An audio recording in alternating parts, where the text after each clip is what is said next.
고사는 전라남도의 외곽에 자리한 작은 마을이었다. 한때 번성했던 재래시장은 이제 절반이 비어 있었고 오래된 베이커리 간판은 바랜 채 건물 위에 걸려 있었다. 그러나 사람들은 여전히 이 마을을 사랑했다. 조용하고 익숙하고 변하지 않는 무언가가 있는 곳이었기 때문이다. 그리고 이 마을의 한켠 오래된 아파트 건물 3층에는 윤지원과 그녀의 쌍둥이 딸 윤서진과 윤아진이 살고 있었다. 10살인 두 아이는 외모는 비슷했지만 성격은 달랐다. 서진은 똑부러지고 관찰력이 뛰어난 반면 하진은 감수성이 풍부하고 상상력이 넘쳤다. 둘은 주말마다 함께 동네 뒷산을 오르며 시간을 보내곤 했다. 그들에게 있어 자연은 놀이터이자 비밀기지, 일상의 고단함을 잊게 해주는 안식처였다. 그리고 그 곁에는 언제나 보리가 있었다. 보리는 5살 된 진돗개였다. 한때 구조견 훈련을 받았지만 다리 부상으로 자격을 잃고 보호소에 있던 걸 지원이 입양했다. 훈련은 중단됐지만 본능은 남아있었다. 보리는 아이들과 함께 다니며 무언의 동반자가 되었고 마치 자신이 그들을 지켜야 한다는 사명을 안고 사는 듯했다. 그날 아침도 서진과 하진은 보리와 함께 산책을 나섰다. 며칠 전부터 단풍이 절정을 이루며 마을 곳곳이 붉게 물들었다. 아이들은 지난밤 엄마가 꿰맨 점퍼를 입고 손에는 엄마가 준 오래된 플립폰을 쥐고 있었다. 지원은 혹시 모를 상황에 대비해 아이들에게 꼭 가지고 다니라고 당부하곤 했다. 산책로는 평소보다 더 조용했다. 관광객도 없고 등산객도 드물던 늦가을이었다. 아이들은 사람의 발길이 닿지 않는 남쪽 오솔길로 향했다. 그 길은 계절이 바뀔 때마다 다른 모습을 보여주는 곳이었고 서진은 그곳에서 떨어진 나뭇잎을 채집하고 스케치하는 걸 좋아했다. 하진은 옆에서 자잘한 돌들을 모으며 상상의 세계를 펼쳤다. 하지만 그날은 뭔가 달랐다. 보리가 갑자기 멈춰섰고 짧게 짖더니 오솔길을 벗어나 숲속 깊은 곳으로 들어가기 시작했다. 아이들은 당황했지만 보리를 믿었다. 무언가가 있다는 걸 직감적으로 알 수 있었다. 서진은 보리를 따라갔고 하진도 뒤를 이었다. 그들이 도착한 곳엔 예상치 못한 광경이 있었다. 나뭇가지와 낙엽 사이 피로 얼룩진 채 쓰러져 있는 경찰복 차림의 남자. 주변엔 아무도 없었고 그의 무전기도 보이지 않았다.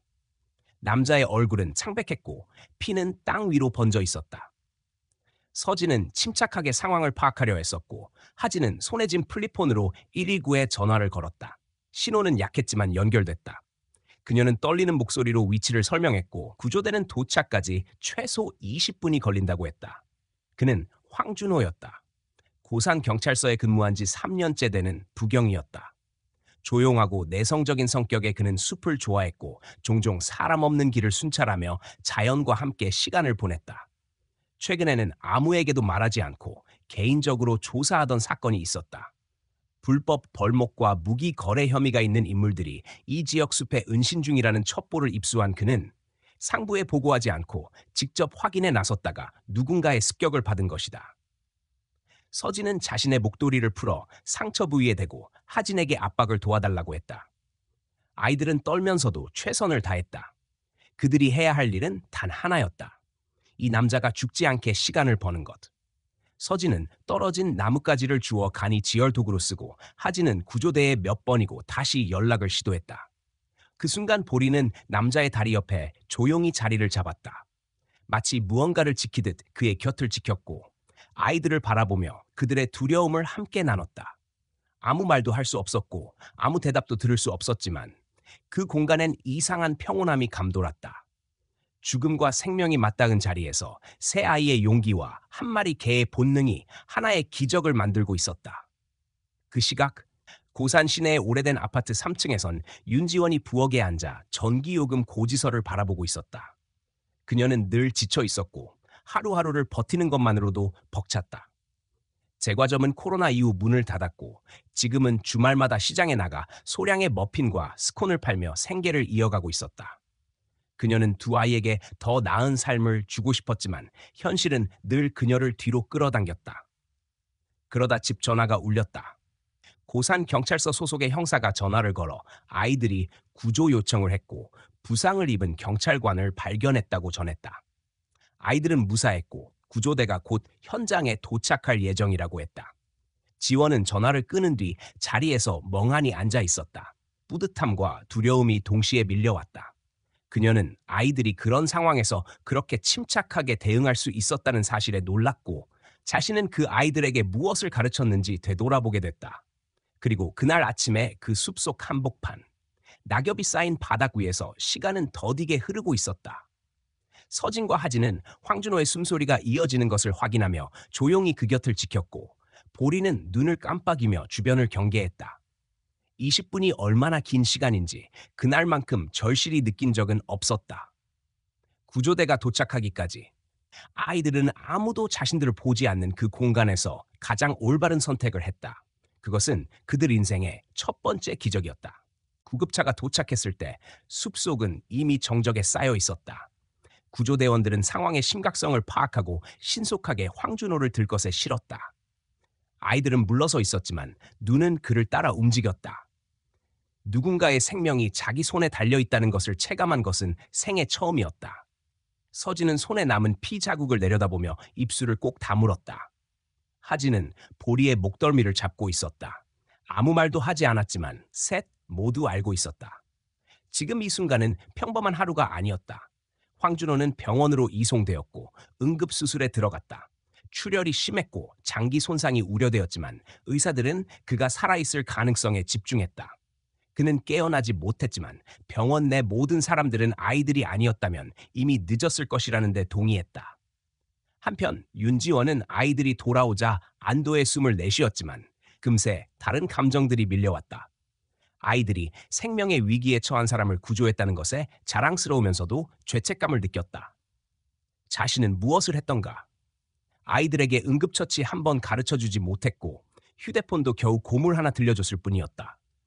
제대로 된 신발 한 켤레조차 사주지 못했던 지난 겨울이 떠올랐다.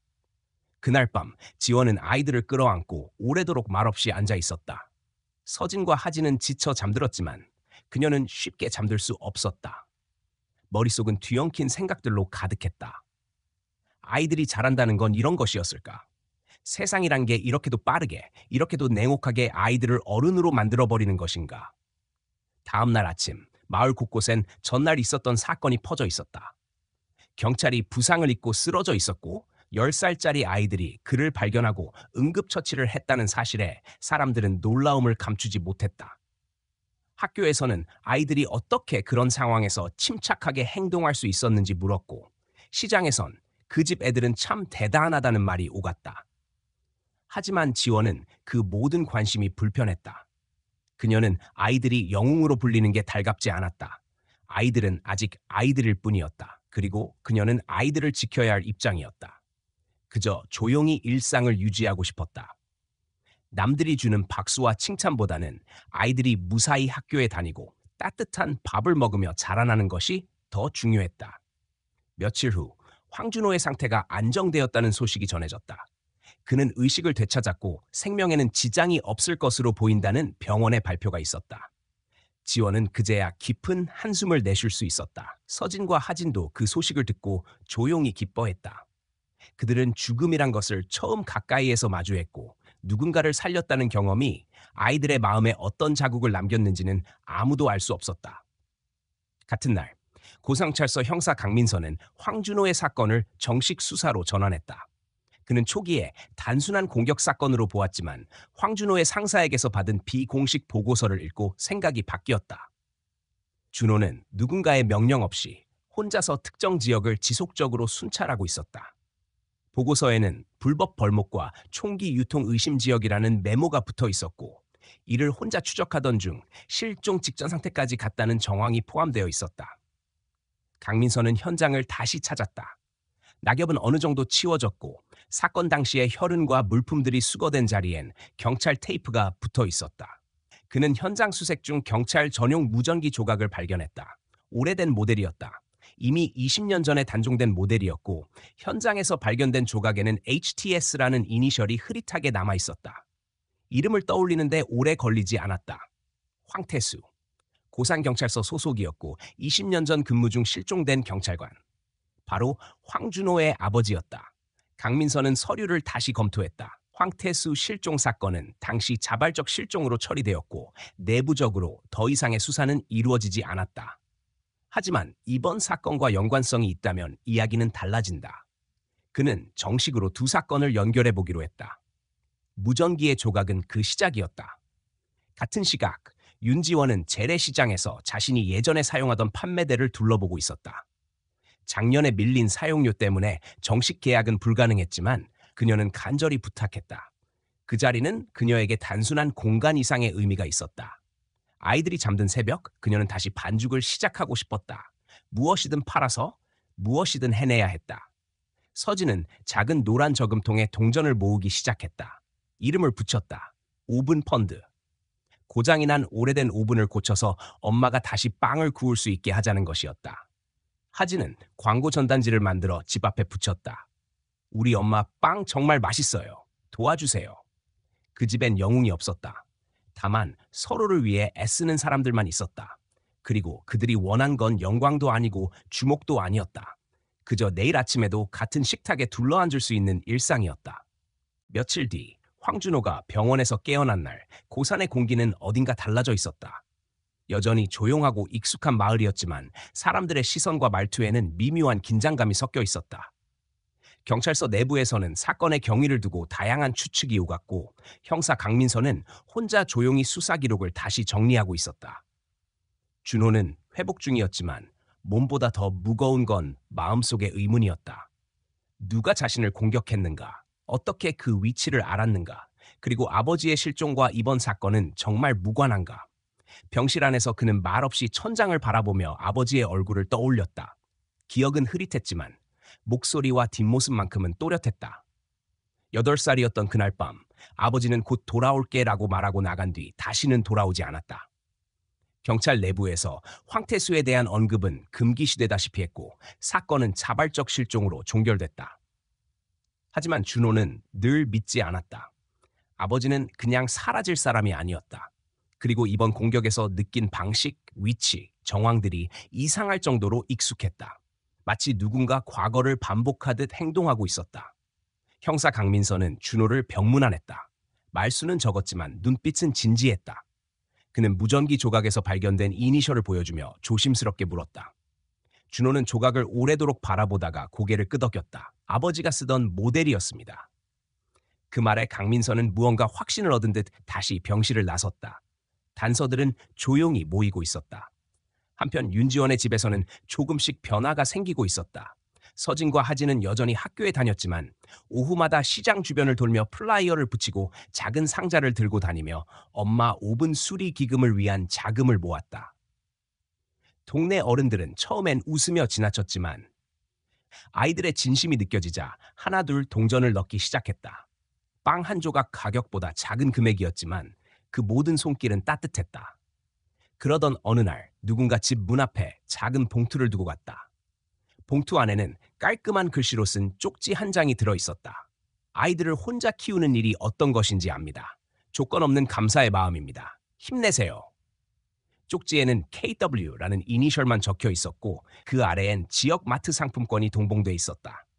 지원은 오랜 시간 봉투를 들고 서 있었다. 눈물은 나오지 않았지만 오래 묵은 매듭 하나가 천천히 풀리는 듯한 느낌이 들었다. 세상은 늘 차갑기만 한 게 아니었다. 때때로 아주 작고 조용한 방식으로 사람을 끌어안아 주었다. 같은 날 고산 초등학교 복도에는 지역 영웅을 소개합니다라는 문구가 적힌 게시판이 생겼고 그 한가운데 서진과 하진의 사진이 붙었다.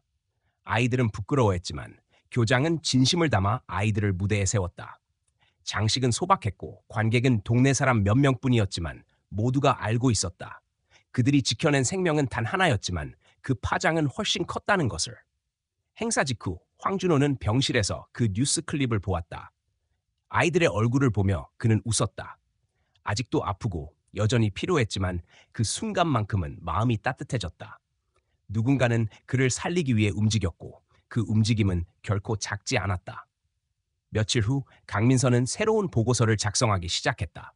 황태수 실종 사건을 재수사 요청서에 포함시키면서 둘 사이의 연관성을 명시했다. 조심스러운 움직임이었지만 그는 더 이상 외면할 수 없었다. 마을의 외곽, 산자락 근처에는 여전히 미확인된 흔적들이 남아 있었고 그는 그 흔적을 쫓기로 결심했다. 그날 밤 윤지원은 아이들이 잠든 뒤 노트를 펼쳤다. 계산서 옆에는 예전 제빵 레시피가 적힌 종이들이 놓여 있었다. 메이플 스콘, 사과 시나몬 롤, 오트밀 크러스트 브레드. 언젠가는 이 레시피로 다시 빵을 굽고 싶었다. 그녀는 조용히 레시피북 한쪽을 넘기고 쪽지를 그 사이에 끼웠다. 봉투에서 꺼낸 그 쪽지였다. 세상이 전부 등을 돌린 듯했던 지난 시간 속에서 그녀는 자주 좌절했지만 완전히 무너지진 않았다. 아이들과 함께였기에 가능했다. 그리고 어쩌면 지금이 다시 굽기 시작할 때인지도 모른다고 생각했다.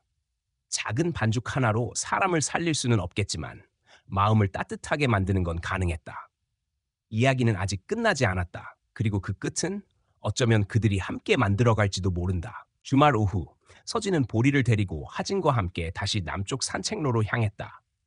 엄마는 청소하라고 했지만 서진은 무언가 마음에 걸렸다. 며칠 전 보리가 이상하게 반응했던 장소가 계속 떠올랐다. 평소 조용하던 보리가 갑자기 짖었던 그 순간 서진은 단순한 동물의 반응이 아니라고 느꼈다. 그건 직감이었다. 그리고 그 직감은 지금도 그녀를 끌어당기고 있었다. 하진은 처음엔 내켜하지 않았지만 결국 따라 나섰다. 서진은 점퍼 안에서 공책을 꺼냈다. 그 안엔 지난번 구조 상황을 정리한 기록이 있었다. 그녀는 새로운 페이지를 펴고 제목을 적었다. 새우리 숲 미스터리. 하진은 손에 낡은 핸드폰을 들고 있었다. 카메라 화질은 좋지 않았지만 증거를 남기기엔 충분했다. 보리는 익숙한 길을 지나쳐 숲 안쪽으로 향했다. 몇 분을 걷자 그가 멈춰선 곳은 오래된 벌목구역 근처였다. 이미 잡초가 무성했고 누가 봐도 사용되지 않은 공간이었다. 하지만 보리는 다시 짖기 시작했다. 이번엔 짧고 단호한 울음이었다. 서진은 곧장 공책의 위치와 반응을 적었다. 밀러스 할로 남쪽, 보리 반응 강함, 냄새 인지 가능성. 하진은 핸드폰을 꺼내 주변을 촬영했다. 정확히 무엇을 찍어야 할지 몰랐지만 무언가 이상한 느낌이 드는 공간을 그대로 담았다. 부식된 드럼통, 낡은 줄톱 조각, 버려진 장화 한 켤레.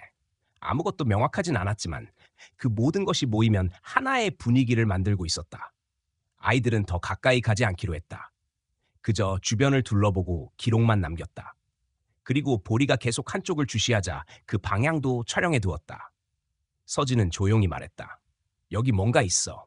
지금은 몰라도 언젠간 연결될 거야.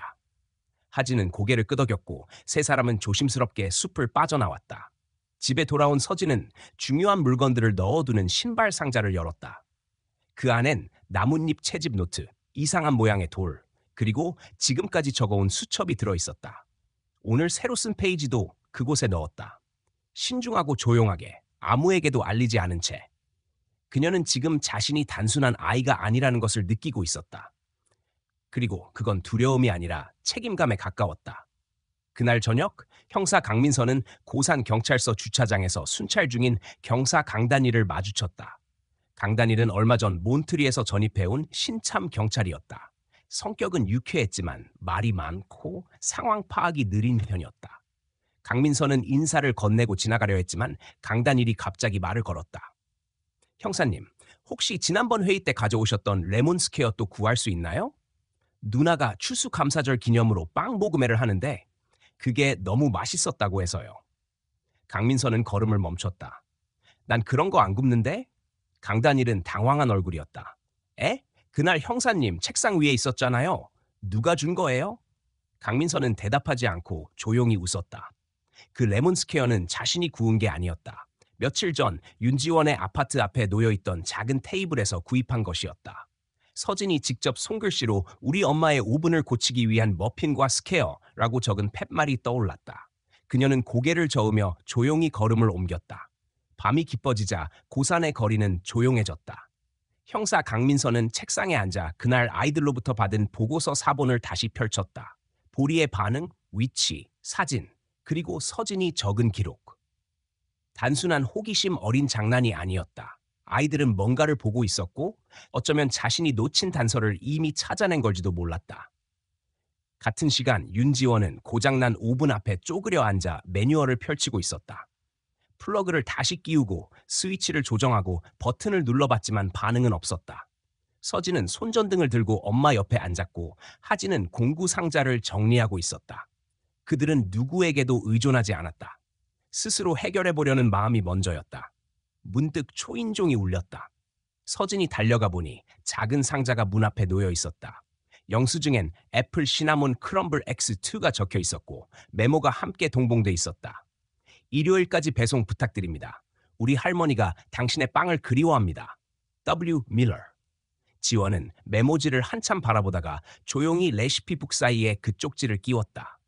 누구인지 몰랐지만 그 마음은 느껴졌다. 자신이 만든 무언가가 누군가에게 기억되고 있다는 것. 그것만으로도 하루를 버틸 힘이 되었다. 그리고 오븐을 향해 다시 말했다. 이번엔 꼭 고치자. 그녀는 다시 스위치를 눌렀다. 반응은 없었지만 마음은 단단해졌다. 그날 밤 고사는 조용했지만 움직임은 계속되고 있었다. 숲속에서, 주차장에서, 작은 주방 안에서. 누구도 그 순간이 중요하다고 외치진 않았지만 모든 조각은 천천히 제자리를 찾고 있었다. 월요일 오후 날씨가 갑자기 변하기 시작했다.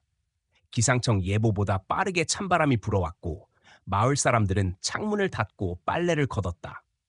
윤지원은 베이킹을 준비하다가 창밖을 힐끔 바라보며 아이들이 어디 있는지 생각났다. 서진과 하진은 아침에 집을 나설 때 잠깐 산책만 하겠다고 말했었다.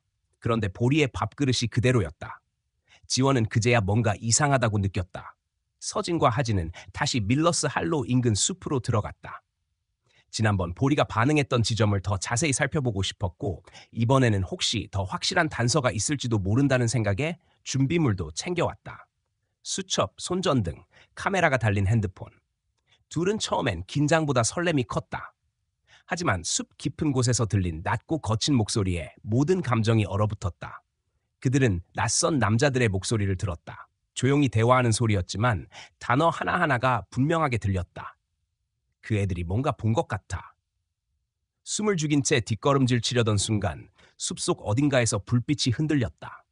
손전등이 아니라 머리에 장착하는 작업용 헤드램프였다. 그 불빛은 방향을 바꾸며 이리저리 움직였고 서진은 하진을 끌어당기듯 몸을 낮추었다. 보리는 낮게 으르렁거리다가 방향을 틀었다. 아이들은 소리 없이 도망쳤고 보리는 그들보다 앞서 길을 냈다. 보리는 그날도 자신이 무엇을 해야 하는지 정확히 알고 있었다. 위험이 가까워지고 있었고 보리는 아이들을 가장 멀리 떨어뜨리기 위해 움직였다. 그리고 아이들을 데리고 한 나무 뿌리 밑 움푹 들어간 공간에 숨게 했다. 세 사람은 그곳에 몸을 웅크린 채 숨죽이며 기다렸다.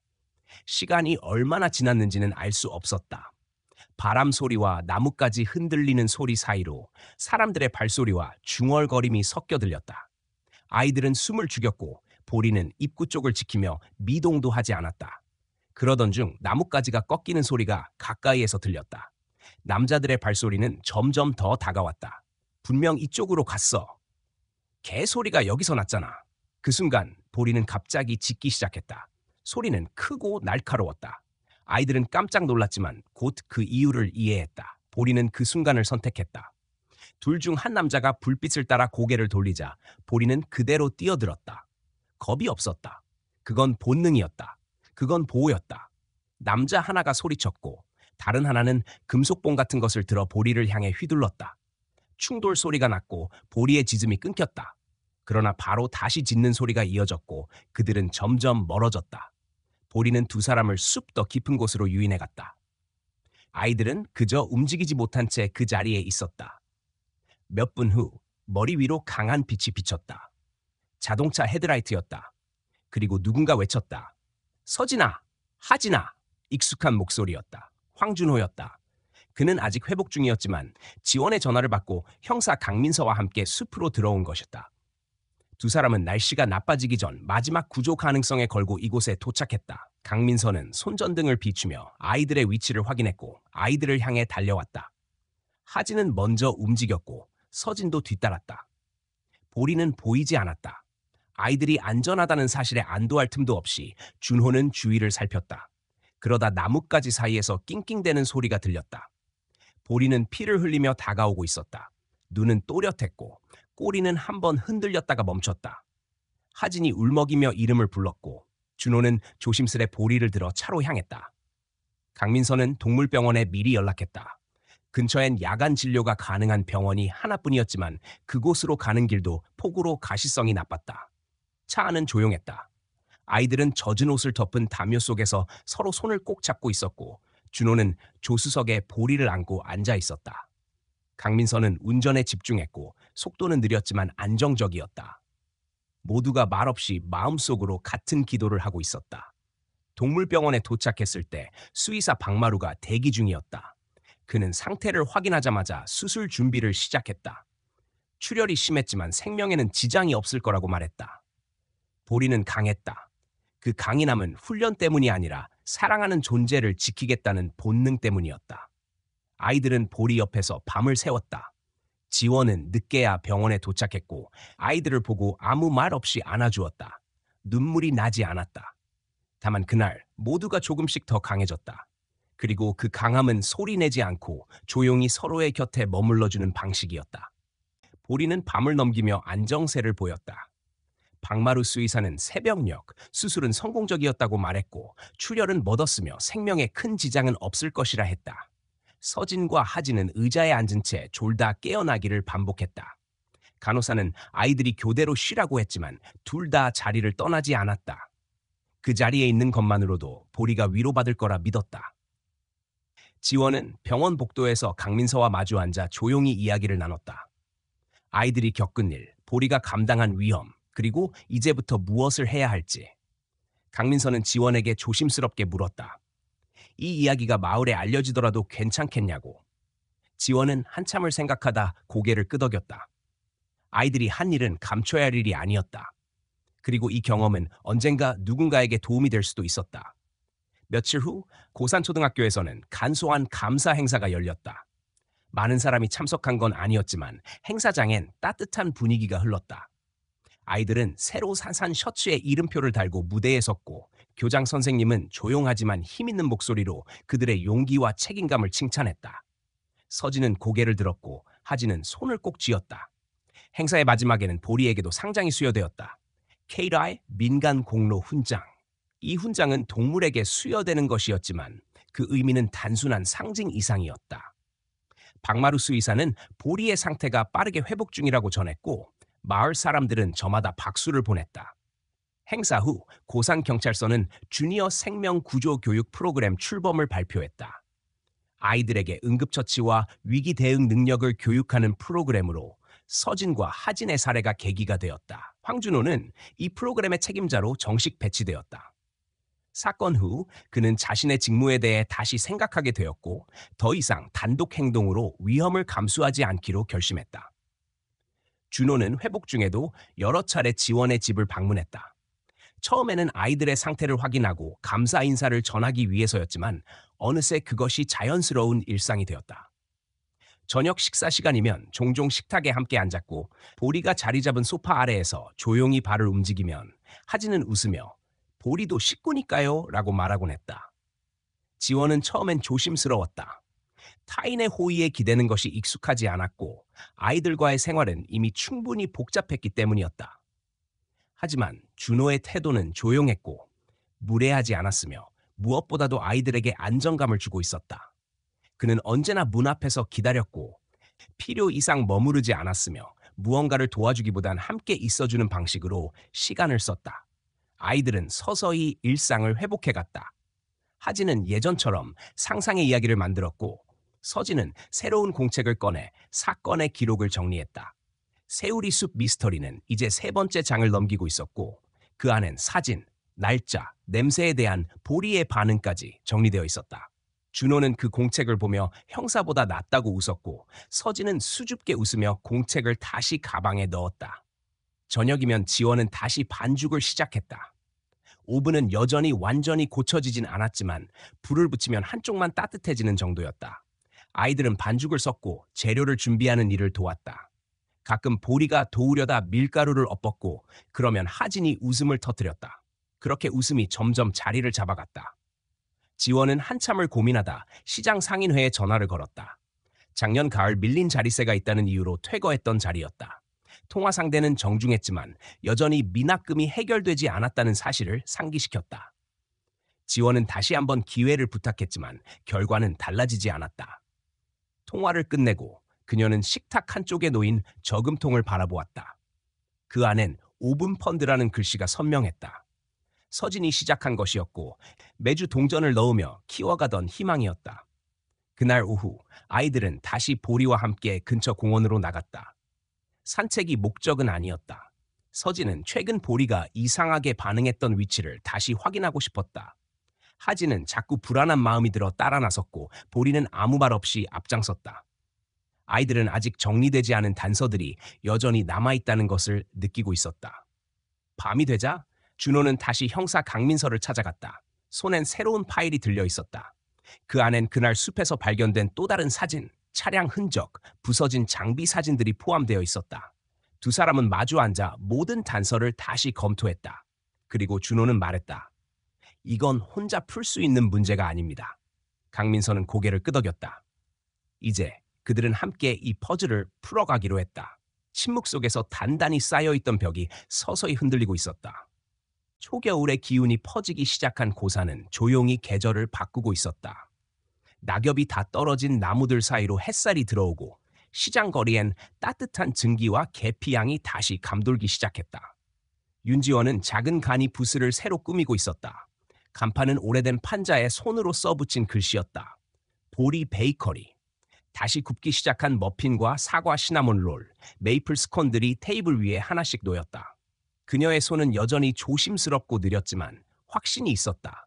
아이들과 함께 다시 만든 반죽은 조금 거칠고 오븐은 완벽하지 않았지만 그 속에 담긴 시간만큼은 정직했다. 손님 몇 명이 다가와 물었다. 이게 그 유명한 히어로 머핀인가요? 지원은 짧게 웃으며 대답했다. 두 아이와 한 마리 개 덕분에 생긴 이름이에요.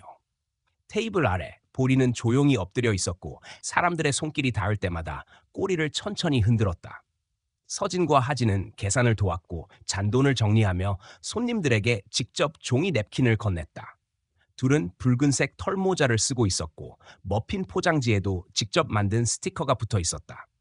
그날 하루 부스 앞은 계속 사람들이 모여들었고 가게는 바쁘고 따뜻한 분위기로 가득 찼다. 같은 시각 고산시청 다목적홀에서는 새롭게 시작되는 프로그램의 첫 수업이 진행되고 있었다. 주니어 생명구조 교육은 정식으로 출범했고 지역 초등학생들이 참여해 응급처치와 재난 대응을 배우기 시작했다. 무대 앞에는 배너가 걸려 있었다. 윤서진, 윤하진의 용기를 기억하며. 황준호는 교관용 셔츠를 입고 단상 앞에 섰다. 그는 오른쪽 다리에 아직 약간의 절뚝임이 남아 있었지만 말투와 눈빛에는 확신이 있었다. 그는 마이크 앞에서 조용히 입을 열었다. 영웅은 늘 배지를 달고 있진 않습니다. 망토를 두르지도 않지요. 때로는 무릎이 까진 10살 아이들이 가장 용감할 수 있습니다. 아이들이 박수를 쳤고 강민서와 몇몇 경찰관들은 뒤에서 조용히 지켜보았다. 하진은 서진의 팔에 얼굴을 묻고 있었고 서진은 똑바로 단상 앞을 바라보며 뿌듯한 표정을 감추지 않았다.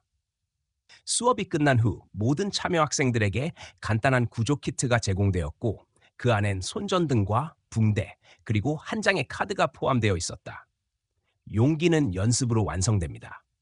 이후 강민서가 무대에 올랐다.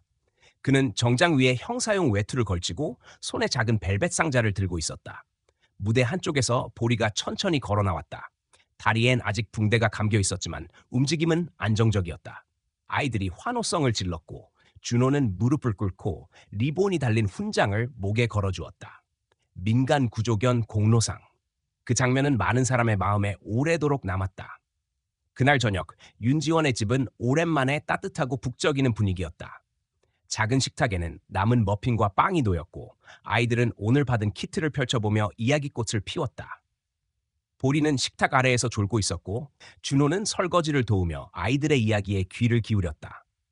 주방 한쪽 벽엔 가족 일정표가 붙어 있었고 마지막 줄에는 새로 적힌 이름이 있었다.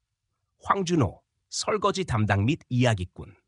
지원은 그 글씨를 보며 미소 지었다. 그 이름이 그곳에 자연스럽게 어울리는 것이 낯설지 않았다. 준호는 여전히 조심스러웠고 이 가족에 억지로 들어오려 하지 않았다. 하지만 그의 자리는 이미 만들어지고 있었다. 서진은 자신이 아끼는 수첩 한쪽을 찢어 벽에 붙였다. 가족이란 서로를 지켜주는 사람들의 모임이다. 밤이 깊어지자 지원은 작은 상자를 아이들 앞에 꺼내 놓았다. 그것은 오래된 카세트 테이프였다. 그날 오후 강민서가 전해준 것이었다. 경찰서 보관소에서 잘못 분류되어 있었던 증거품 중 하나였고 녹음된 내용은 황태수, 준호의 아버지의 육성이었다. 지원은 조심스럽게 플레이어를 작동시켰다. 녹음은 처음엔 잡음이 섞여 있었고 이어 낮고 침착한 목소리가 흘러나왔다. 이걸 듣고 있다면 내가 돌아오지 못했다는 뜻일 거다. 이건 내가 바라는 것 중 하나다. 준호야, 네가 언젠가 선택의 기로에 선다면 쉽고 안전한 길이 아니라 옳은 길을 택해라. 배지가 의미를 가지려면 그것을 두려움 없이 사용해야 한다. 거실은 조용해졌다. 누구도 말을 하지 않았다. 준호는 손을 모은 채 테이블에 시선을 두었고 지원은 눈을 감은 채 고개를 끄덕였다. 서진은 그 말을 천천히 받아들이는 중이었다. 하진은 보리의 목을 감싸 안고 조용히 머리를 기대었다. 녹음이 끝난 후 누구도 그 자리를 먼저 뜨지 않았다. 한참을 그렇게 앉아 있다가 준호가 조용히 말했다. 완벽하지 않은 아버지였지만 지금 내가 되고 싶은 사람은 분명한 것 같아요. 서진은 노트를 꺼내 새 페이지를 열었다. 제목을 적었다. 아빠들의 이야기. 그 아래 첫 문장을 천천히 써 내려갔다. 두 사람의 아빠는 다른 길을 걸었지만 결국 같은 말을 남겼다. 옳은 일을 하라고. 지원은 그 글씨를 바라보다 아이들이 커가는 모습을 조용히 떠올렸다. 그리고 마음속 깊은 곳에서 다짐했다. 이제는 두려움이 아닌 확신으로 내일을 준비하겠다고. 아이들이 믿고 따라올 수 있도록 오늘보다 나은 어른으로 남겠다고. 그날 밤 고사는 평소와 다르지 않은 밤이었지만 한 가족에게는 특별한 약속이 만들어진 시간이었다. 한 달이 지나고 고산에는 겨울 햇살이 부드럽게 퍼지기 시작했다. 나뭇가지엔 서리가 앉았고 시장 골목 사이사이로는 따뜻한 김이 피어올랐다. 윤지원은 아침 일찍 부스에 나갔다. 전날 밤 미리 반죽해둔 시나몬 롤을 오븐에 넣고 구워낸 뒤 아이들과 함께 새벽을 열었다. 간판은 여전히 손글씨였고 테이블 위엔 히어로 머핀이라는 작은 팻말이 놓여 있었다. 손님들은 줄을 섰고 어떤 이는 웃으며 말했다. 이 머핀은 그냥 맛있는 게 아니에요. 마음이 따뜻해지는 맛이에요. 서진과 하진은 한쪽에 앉아 잔돈을 계산하고 있었다. 보리는 아직 다리가 완전히 낫진 않았지만 부스 아래에서 아이들을 지켜보며 꼬리를 흔들었다. 아이들의 얼굴엔 자신감이 배어 있었고 그 눈빛은 예전보다 더 단단해 보였다. 그날 오후 고산시청 체육관은 행사 준비로 분주했다. 주니어 생명구조 프로그램의 첫 졸업식이 열리는 날이었다. 윤지원은 아이들과 함께 자리를 잡았고 황준호는 무대 뒤편에서 마이크를 점검하고 있었다. 준호는 정장을 입고 있었고 손엔 연설문이 담긴 종이를 쥐고 있었다. 하지만 그는 결국 종이를 접어 주머니에 넣었다. 그는 무대에 올라 조용히 말했다. 생명을 구하는 건 누군가를 끌어올리는 행동입니다. 그게 단순한 지혈이든 손을 잡아주는 것이든 아니면 아무 말 없이 곁에 있어주는 것이든 여러분이 해낸 것은 단순한 구조가 아닙니다. 누군가에게 내일을 가능하게 만든 일이었습니다. 박수 소리가 조용히 퍼졌고 준호는 마이크를 내려놓았다. 이어 강민서가 무대에 올라 작은 박스를 들고 보리를 불렀다. 보리는 천천히 무대 위로 걸어갔고 강민서는 파란 리본이 달린 메달을 목에 걸어주었다. 사람들은 일어섰고 몇몇은 눈가를 훔쳤다. 보리는 그 자리에 가만히 서서 사람들을 바라보다가 아이들 쪽으로 몸을 돌렸다. 그날 저녁 지원의 집은 고소한 빵 냄새로 가득했다. 하진은 반죽을 섞고 있었고 서진은 노트를 펼쳐 지난 한 달의 기록을 정리하고 있었다. 노트 마지막 페이지엔 이런 문장이 적혀 있었다. 우리는 그날 한 사람을 살렸고 동시에 우리도 누군가에게 구원받았다. 그건 기적이라고 부르기에 조용했고 작았지만 확실했다. 식탁에는 남은 머핀과 따뜻한 차가 놓였고 보리는 소파에 기대어 잠들어 있었다. 준호는 책을 읽고 있었고 지원은 창가에 기대어 아이들을 바라보았다. 그녀는 조용히 중얼거렸다. 가족이라는 말이 꼭 피로만 이뤄져야 하는 건 아니구나. 밤이 깊어지자 서진과 하진은 테라스로 나가 별을 바라보았다. 하진은 작은 목소리로 물었다. 우리가 진짜로 누군가를 바꿨을까? 서진은 고개를 끄덕이며 대답했다. 그 사람도, 우리도, 그리고 어쩌면 더 많은 사람들까지. 잠시 후 두 사람은 돌아서 집 안으로 들어갔다. 문이 닫히고 불이 꺼졌다. 그 집에는 특별한 무언가가 있었다. 그것은 어느 날 갑자기 생긴 것이 아니라 매일의 선택과 조용한 용기들이 모여 만든 것이었다. 사람들은 종종 큰 행동만을 기억하지만 진짜 변화를 만드는 것은 작은 손길과 따뜻한 눈빛, 그리고 아무도 보지 않는 곳에서의 정직한 선택이다. 어떤 기적은 벼락처럼 오지 않는다. 때론 그것은 두 손바닥, 한 마리 개, 그리고 옳은 일을 하려는 조용한 결심의 형태로 우리 곁에 머문다. 누군가를 구하는 것은 특별한 능력에서 나오는 것이 아니라 마음 깊은 곳에서 오는 연민과 책임감에서 시작된다. 오늘 당신이 건넨 친절 하나가 누군가의 내일이 될 수도 있다. 지금 이 순간에도 세상은 그런 작고 단단한 기적으로 이어지고 있다. 오늘 이야기 끝까지 관심을 갖고 들어주신 여러분께 진심으로 감사드립니다. 이 이야기는 단순한 구조나 용기 이상의 것을 담고 있습니다. 두 아이와 한 마리 진돗개의 조용하지만 단단한 선택이 한 사람의 생명을 구했고 동시에 주변 사람들의 마음을 바꾸는 계기가 되었습니다. 우리는 때로 영웅이란 특별한 존재라고 생각하지만 진정한 용기는 누구에게나 존재합니다. 조용히 손을 내밀고 옳은 일을 선택하며 누군가를 위해 움직이는 작은 행동들이 바로 세상을 바꾸는 힘입니다. 이 이야기를 통해 우리가 다시 한번 서로를 바라보고 작은 친절과 배려의 가치를 되새길 수 있기를 바랍니다. 여러분의 따뜻한 마음이 이 채널을 더 멀리, 더 깊이 퍼지게 합니다. 응원하고 싶으시다면 아래에 좋아요를 눌러주시고 느끼신 점이나 생각을 댓글로 나눠주세요. 그리고 앞으로도 이런 이야기를 함께 나누고 싶으시다면 꼭 구독 버튼을 눌러주시기 바랍니다. 다시 한번 함께 해주신 모든 분들께 감사드립니다. 여러분의 일상 속에도 조용한 기적이 함께 하시길 진심으로 바랍니다.